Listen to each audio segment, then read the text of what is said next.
Good morning, friends. Sorry, my lighting is really bad this morning. I'm outside, but I figured that any content is better than no content, so bear with the lighting. And hey, say hey whenever you're popping on. I'm just sitting out back at my friend's house. We're having a little work party this morning, if you can call it that. And we're just chilling. We're hanging out. It's really nice outside here in the deep south of the Mississippi.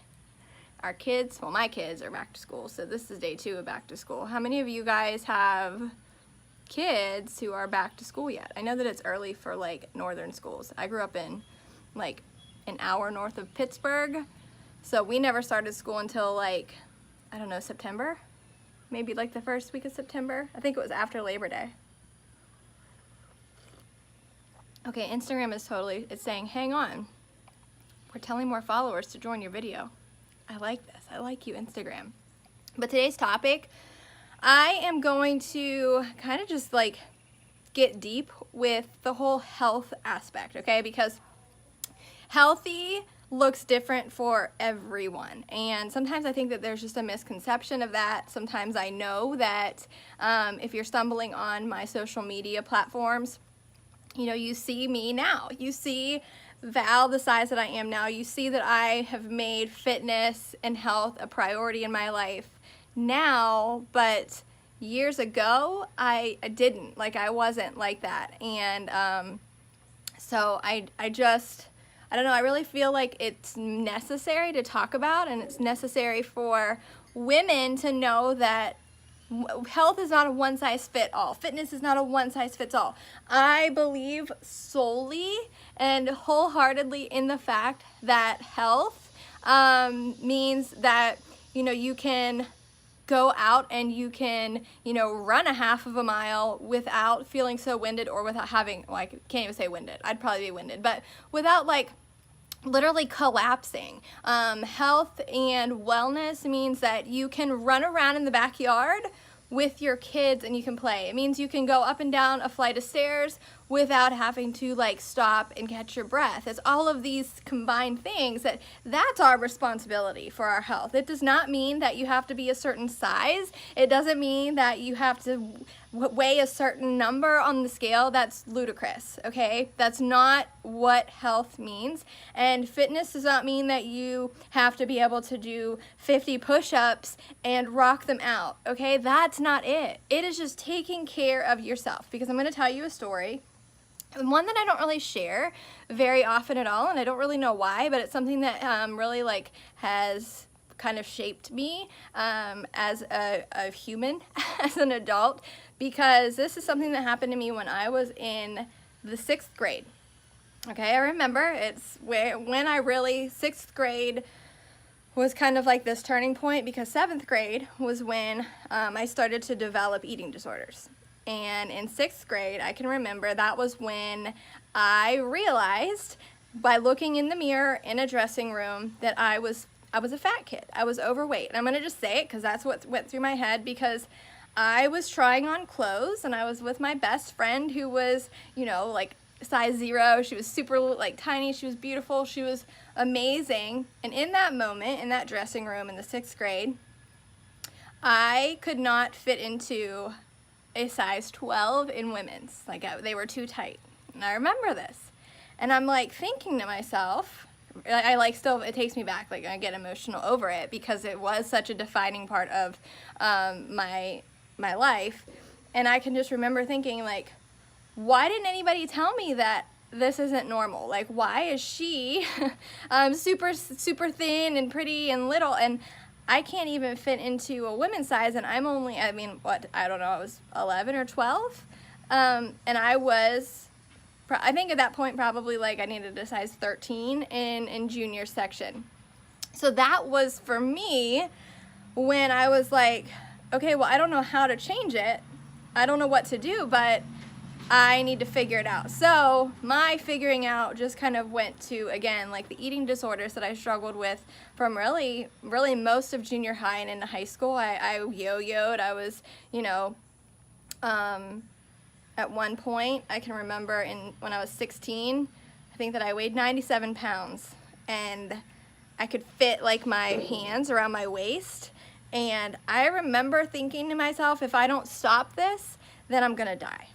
So at that point, it was like, for me, when I realize something, it's a trigger and I just start to change it. And that's my personality, but these are moments in time that I can go back and I can remember. You guys, thanks for the hearts. Like, seriously, this is not easy to share because I don't talk about this, but it's things that go through my head, and things that, this is why I'm so passionate about health and wellness and teaching women to love themselves and to do the best that they can and not compare yourself to other people, but to be healthy and well in yourself, because then it goes on to our kids. And I want you to teach your girls and boys, but for the most part, you know, that little girls, I want you to teach your kids the right way and how health and fitness plays a part in lifestyle. And it's not like, oh, I need to go to a wedding next week, so let's you know, go on a diet. That's not life. That's not life.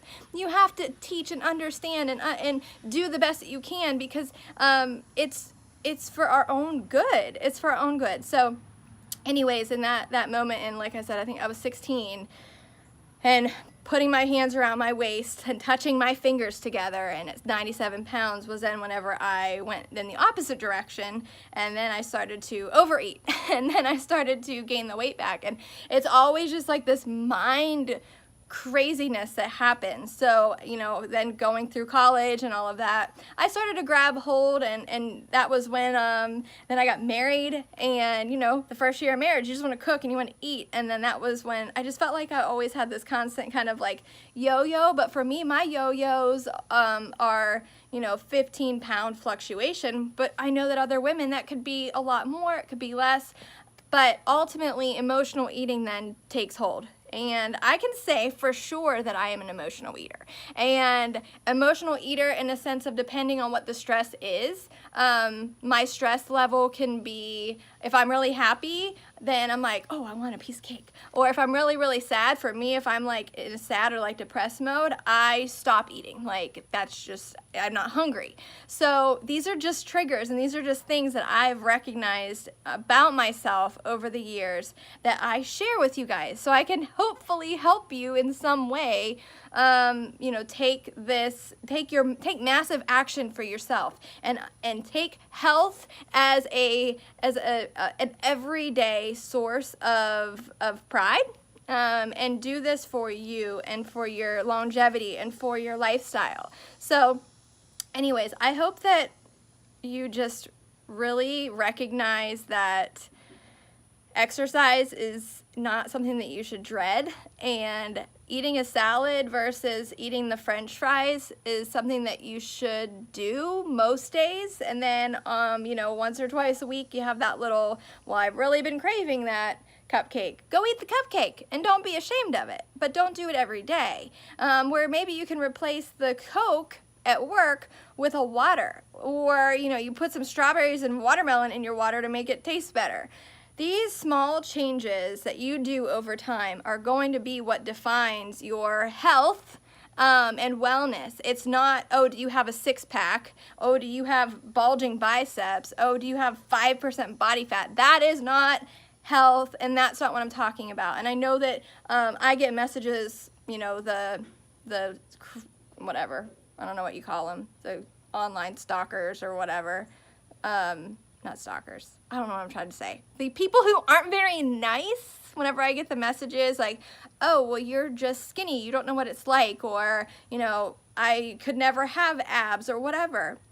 My body is just, this is my body type, and this is how my body just reacts over 5.5 years of making fitness a lifestyle, and I don't miss my workouts, and I just make this my like mindset, you know, fun for the morning. If I don't work out, then there's no endorphins, there's no happy juices flowing, and nobody wants to be around me. So that's why I do my 25-minute workouts every day. I'm not spending hours at a gym. I don't have time for that. I don't go to a gym. I don't have time for that. I make time for myself in my garage gym that I've created, because for me, working out in my living room wasn't motivating me, so I had to have an outside space for myself. And then, you know, 5.5 years of making conscious decisions with food, most of the time. And then, you know, on those few days when I'm like, I just want to eat all the Kit Kats and Reese's Cups, then I do.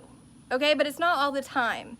So there's that like healthy balance, I think, that I'm saying, like that 80-20 rule where, you know, most mornings I'm drinking my shake, my green smoothie, and I'm gonna have a salad with some protein for lunch, and I'm gonna have my snacks of protein and, you know, Greek yogurt and some granola. Like, I'm making conscious choices so that way whenever I am wanting the burger, I can go and eat it and I don't feel bad at all, and I'm still getting results. So this is me, transparency. I hope that this video helped you in some way. I hope that you share this with someone who maybe you know struggles with emotional eating, struggles with, you know, knowing what it's like to, you know, be overweight or trying to get fit and trying to get healthy and trying to make those small changes, because massive success does not ever happen overnight.